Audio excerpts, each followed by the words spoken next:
A ideia é que Deus ele pode interferir no aspecto de te mandar sinais. Ou ele interfere quando o milagre foi tão grande que agora ele precisa fazer a coisa voltar à balança. Quando que ele decide que interfere? É porque... É isso que eu queria entender. Ele poderia simplesmente deixar o curso da história seguir. Sim. E ele sabe tudo que vai acontecer. Mas às vezes ele tem que intervir de algum jeito. Por quê? Eu acredito que um dos motivos que isso acontece para que... Em vários momentos. Em vários momentos, né? Principalmente antigamente, né? Eu acho que mais antigamente. Né? Eu acho que a ideia toda é Deus em algum momento precisa se revelar.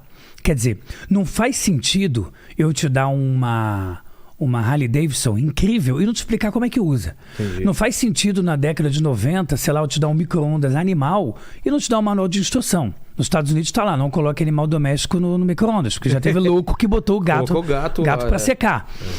Explodiu o bicho. Ou seja, qual que é a ideia? A ideia é que precisa de um manual. E o manual está através das revelações. Por exemplo, Deus deu a Torá para Moisés no Monte Sinai para milhões de pessoas.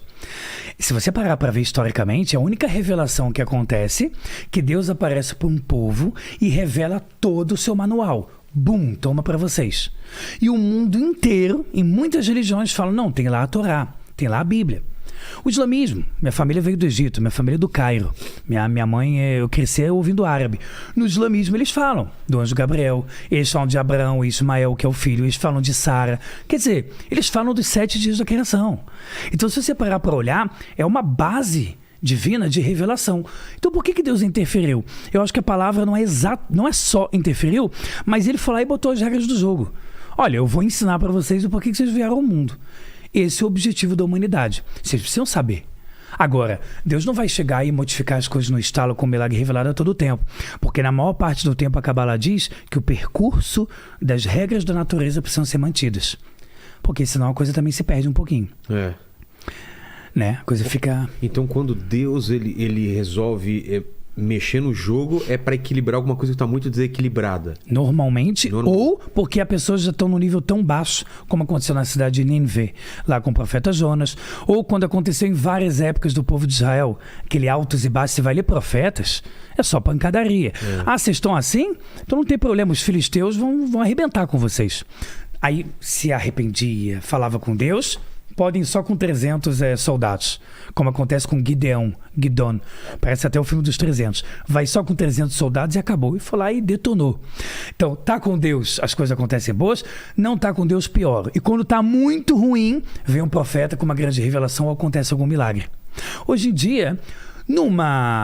como é que a gente fala? Proporcionalmente falando, acontecem algumas coisas. Quer dizer, você tem guerras, você tem doenças bizarras, você tem, nos judaísmo a gente fala de crianças autistas em alto nível que fazem revelações. Inclusive, eu participo de um grupo só de monitorar, ajudar crianças pequenas que revelam coisas através de cartas e falas do que está acontecendo no mundo espiritual.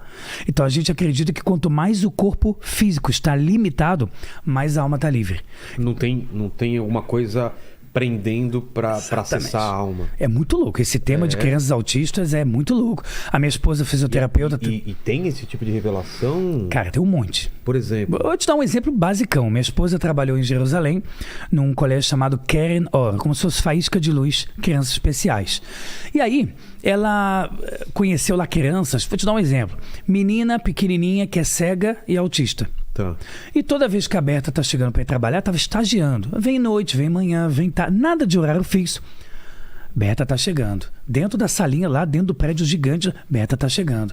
Berta tá chegando. E ela chegava, a enfermeira dizia: toda vez que você tá para chegar, não importa se após o almoço você veio pegar um cheque, Berta tá chegando. Isso foi a primeira coisa que impressionou a gente. Número 2, que é a mais bombástica. Tem um garotinho lá, que ele é cego e autista também. Ele devia ter 4 a 5 anos, ele sabia os 150 salmos de cor. Ficava falando os 150 salmos em hebraico. Como?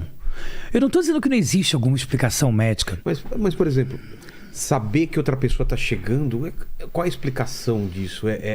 Ela tem uma consciência de alma... Total. Alma acima do corpo. Entendi. Ela está igual como se fosse judaicamente na barriga da mãe. É a alma aprendendo tudo, se alimentando, e ela não está presa ao físico, igual você falou agora há pouco. Ela não sabe como ela faz, mas ela sabe como é natural. Acontece, é natural. Aí tem um caso de uma garota em Israel que tem até um livro para quem quiser, um PDF gratuito, que é Os Segredos dos Céus. Uma criança autista... atrofiada, 4 meses de idade mental, que escreveu 3 livros de Torá. Como? E ela foi acompanhada pela Universidade de Bar-Ilan, que está entre as 50 mais fortes do mundo, e que não acreditou no começo. É bizarro. Com sentido, com tudo? Com sentido. Ela faz cartas sobre revelando o que está acontecendo, por que o povo de Israel muitas vezes ele é pisado e o porquê, quais são os erros das nações e qual o erro também do povo de judeu. Mas cada bomba ali, a ponto que ela começa a dizer quem ela era na vida passada. Então ela fala, eu era avó, e o motivo que eu desci para esse mundo dessa forma é porque eu tinha uma alma muito elevada, mas faltou eu trazer a minha mãe para a espiritualidade. Então eu vim presa num corpo onde eu não posso mais pecar, mas eu posso revelar segredos para que você volte para a espiritualidade. Eu conheço casos e casos assim.